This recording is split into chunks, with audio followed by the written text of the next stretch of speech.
وہ بادشاہ کا بیٹا وہ شہزادہ اس بات کا جواب دینے کے لیے اپنے اس دوست کو اپنے کچھ ہمراہیوں کے ساتھ جنگل میں شکار کے لیے لے گیا۔ جب جنگل میں لے کے گیا تو دیکھا کہ جنگل کے اندر سناٹا ہے، سب کچھ سنسان ہے، کچھ آواز نہیں آتی۔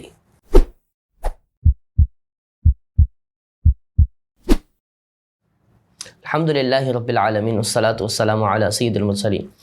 اما بعد فاعوذ باللہ من الشیطان الرجیم، بسم اللہ الرحمن الرحیم۔ ایک مرتبہ کا ذکر ہے کہ ایک بادشاہ کا ایک بیٹا تھا،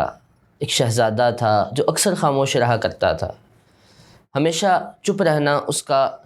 زندگی گزارنے کا طریقہ تھا، ہمیشہ وہ خاموش رہا کرتا تھا۔ تو ایک مرتبہ اس کے کسی ہمراہی دوست صاحب نے پوچھا، تمہاری اس خاموشی کا راز کیا ہے؟ کیوں تم ہمیشہ خاموش رہتے ہو؟ وہ بادشاہ کا بیٹا وہ شہزادہ اس بات کا جواب دینے کے لیے اپنے اس دوست کو اپنے کچھ ہمراہیوں کے ساتھ جنگل میں شکار کے لیے لے گیا۔ جب جنگل میں لے کے گیا تو دیکھا کہ جنگل کے اندر سناٹا ہے، سب کچھ سنسان ہے، کچھ آواز نہیں آتی۔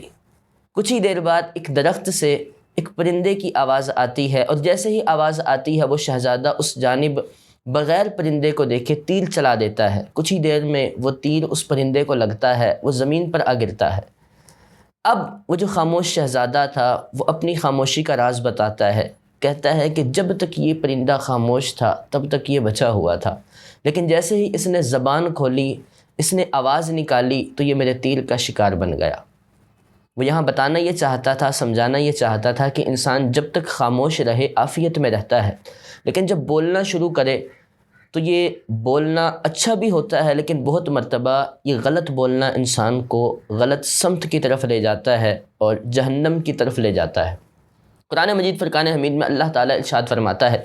ما یلفظ من قول الا لدیہ رقیب عتید۔ انسان زبان سے، منہ سے کوئی بات نہیں ادا کرتا مگر اس کے پاس ایک نگہبان فرشتہ موجود ہے جو اسے لکھتا ہے، جسے کرامن کاتبین کہا جاتا ہے۔ قرآن میں ان کا تذکرہ موجود ہے۔ انسان جو بھی بات کرتا ہے، جو بھی منہ سے ادا کرتا ہے، چاہے وہ اچھا ہو برا ہو، ہر چیز کو وہ فرشتہ لکھتا ہے۔ کہا جاتا ہے کہ کلام کی 4 طرح کی قسمیں بنتی ہیں۔ انسان جو بولتا ہے یہ 4 طرح کا ہوتا ہے۔ کبھی تو وہ ایسی بات کرتا ہے کہ جس میں فائدہ ہی فائدہ ہوتا ہے، جیسے ذکر اللہ کرنا، قرآن پاک کی تلاوت کرنا، نیک اعمال کی ترغیب دلانا دوسروں کو نیکی کا حکم دینا۔ یہ انسان اگر بات کرے، ذکر اللہ کرے تو یہ اس کا نیکیوں ہی میں شمار ہوتا ہے۔ اور کہا جاتا ہے کہ بعض اوقات انسان بولتا ہے تو وہ بالکل غلط ہوتا ہے، برائیاں ہی برائیاں ہوتی ہیں اس میں، جیسے کسی کو گالی دینا، کسی کی برائی کرنا، غیبت کرنا وغیرہ۔ اور کبھی ایسا ہوتا ہے کہ انسان بولتا ہے، کبھی تو وہ اچھا بول جاتا ہے، یا ایک بات کرتا ہے کبھی وہ اچھی ہوتی ہے اور وہی بات کبھی بری ہو جاتی ہے۔ جیسے کسی بڑے شخص کا دینی اعتبار سے جو بڑا ہو، عالم ہو، بزرگ ہو، پیر ہو یا استاذ ہو، اس کا اپنا کوئی نیک عمل اپنے شاگردوں پر، اپنے ماننے والوں پر ظاہر کرنا کہ تاکہ وہ بھی اس کی پیروی کریں، تو یہ اس کے لیے اچھائی ہے۔ لیکن اگر وہ یہی عمل دوسروں کو بتائے اور اس لیے بتائے کہ میری واہ واہ ہو، میرا چرچا ہو، لوگ میرے بارے میں یہ جانیں، یہ مشہور ہو جائے کہ میں بہت بڑا عبادت گزار ہوں، تو اب اس کا یہ بتانا اس کے لیے خطرے کی گھنٹی ہوتا ہے، یہ اس کے لیے بہت نقصان دہ ہو سکتا ہے، اور اس کا وہ سارا کا سارا عمل برباد ہو جاتا ہے۔ اسی طرح ایک وہ کلام ہوتا ہے کہ جو بالکل لغو اور فضول ہوتا ہے، جیسے آج کل عمومی طور پر ہمارے ہاں جو گیدرنگز لگتی ہیں، سیاست پر بات کرنا، موسم پر بات کرنا، اس طرح کی کسی بھی شخص کی، کسی بھی پارٹی کی یا کسی بھی اس طرح کا موضوع لے کر اس پہ بلا وجہ کئی دنوں تک، کئی گھنٹوں تک اپنی محفلوں میں، مجلسوں میں اس پر گفتگو کرنا، جو بے مقصد اور بے معنی ہوتی ہے، یہ فضول گفتگو ہوتی ہے۔ انسان ان میں سے اگر ذکر اللہ کرتا ہے یا نیک اعمال کی لوگوں کو ترغیب دلاتا ہے، بھلائی کا حکم دیتا ہے، برائی سے منع کرتا ہے، تو یقیناً یہ اس کے لیے بہت فائدہ مند ہے۔ یہ وہ چیز ہے کہ جس سے انسان اس دنیا میں بھی لوگوں کی نظروں میں اچھا ہو جاتا ہے، اس کی آخرت بھی اچھی ہو جاتی ہے۔ لیکن اس کے علاوہ جو دوسری صورت ہے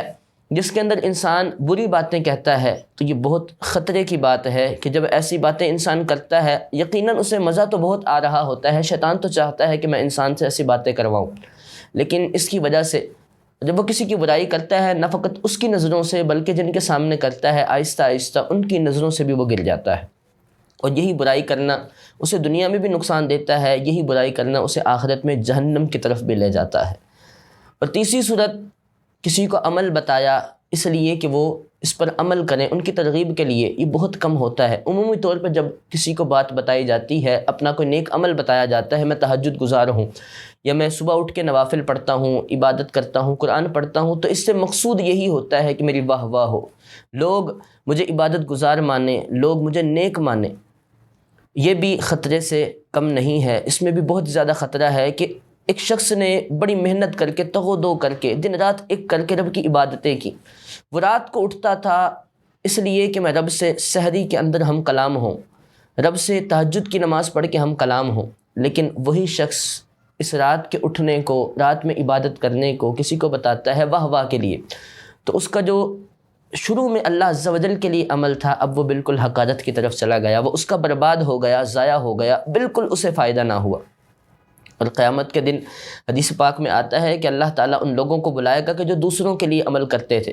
اور فرمائے گا اپنا ان سے انعام لے لو، جزا لے لو جن کے لیے تم عمل کیا کرتے تھے، تو وہ شرمندہ ہو جائیں گے۔ تو اس سے بچنا یہ بہت ضروری ہے کہ اچھے کام کر کے بھی انہیں ضائع کرنے والی بات ہوتی ہے، اور وہ کہ جو بالکل لغو ہے، وہ تو بالکل ہی بیکار اور بے فائدہ بات ہے کہ ہم نے ابھی آیت مبارکہ سنی میں رب فرماتا ہے کہ ہر بات جو انسان منہ سے نکالتا ہے فرشتے اس کے پاس موجود اسے لکھ رہے ہوتے ہیں، اور کل کو جب اسے دیا جائے گا ہاؤم اقرؤ کتابیہ، کہا جائے گا یہ لو اپنا نامہ اعمال پڑھو، تو جب وہ پڑھے گا وہ دیکھے گا اس میں وہ باتیں ہیں جو اس نے فضول کی تھیں، تو وہ کہے گا کہ اس میں کوئی چیز ایسی نہیں جو چھوڑی ہو، اس نے تو سب کچھ لکھ دیا ہے، قرآن میں موجود ہے۔ تو زبان کا اچھا استعمال ہو تو یہ زبان جنت کی طرف لے جاتی ہے، اگر زبان کا اچھا استعمال ہو، اس سے لوگوں کو اچھائی کا حکم دیا جائے، برائی سے منع کیا جائے، تو وہ شخص دنیا کے اندر بھی لوگوں کی نظروں میں معزز ہو جاتا ہے، وہ آخرت میں بھی جنت کا سامان کر لیتا ہے۔ حدیث پاک میں آتا ہے، آقا کریم علیہ الصلوۃ والسلام سے پوچھا گیا کہ لوگوں میں سب سے بہترین کون ہے؟ حضور علیہ الصلوۃ والسلام نے ارشاد فرمایا من سلم المسلم من لسانہ و یدہ، وہ شخص جو کسی مسلمان کو اپنی زبان اور اپنے ہاتھ سے فائدہ دے، وہ سب سے بہترین شخص ہے۔ اگر کوئی شخص کسی دوسرے کو نصیحت کرتا ہے اور اس کو نصیحت اس کی سمجھ آ جاتی ہے، وہ مان لیتا ہے، تو ایک تو اس شخص کی ساری زندگی کی عبادت ہوگی، اور ایک اس شخص کی کہ جو اس کے کہنے پر عبادتوں میں مشغول ہوا، نیک کام کرنے لگا، اس کی بھی ہمیشہ کی جو عبادتیں ہوں گی وہ کرتا تو اپنے لیے ہوگا، لیکن اللہ تعالیٰ اس کو بھی اس کا ثواب دیتا ہوگا۔ اور یہ زبان جب کسی کے خلاف بولتی ہے، تو ایک عربی میں شاعر نے کہا کہ جراحت السنان لها التیام ولا یلتام ما جرح اللسان، اس کا ترجمہ یہ ہے زخم جو تیروں سے لگتے ہیں، جو نیزوں سے لگتے ہیں، وہ تو ایک دن بھر جاتے ہیں، لیکن جو زخم انسان کو زبان سے دیے جاتے ہیں یہ زخم کبھی بھرتے نہیں ہیں، یہ زخم ہمیشہ بالکل تازہ رہتے ہیں، اور یہ زخم جو ہوتے ہیں ان کی نہ دوا ملتی ہے نہ تریاق ملتا ہے۔ تو زبان کا جتنا اچھا استعمال ہو، یہ انسان کو اس کی دنیا بھی اچھی بنا دیتی ہے، آخرت بھی اچھی بنا دیتی ہے۔ اللہ تعالیٰ آپ کو، مجھے، ہم سب کو زبان کا بہترین استعمال کرنے کی توفیق عطا فرمائے۔ السلام علیکم ورحمۃ اللہ وبرکاتہ۔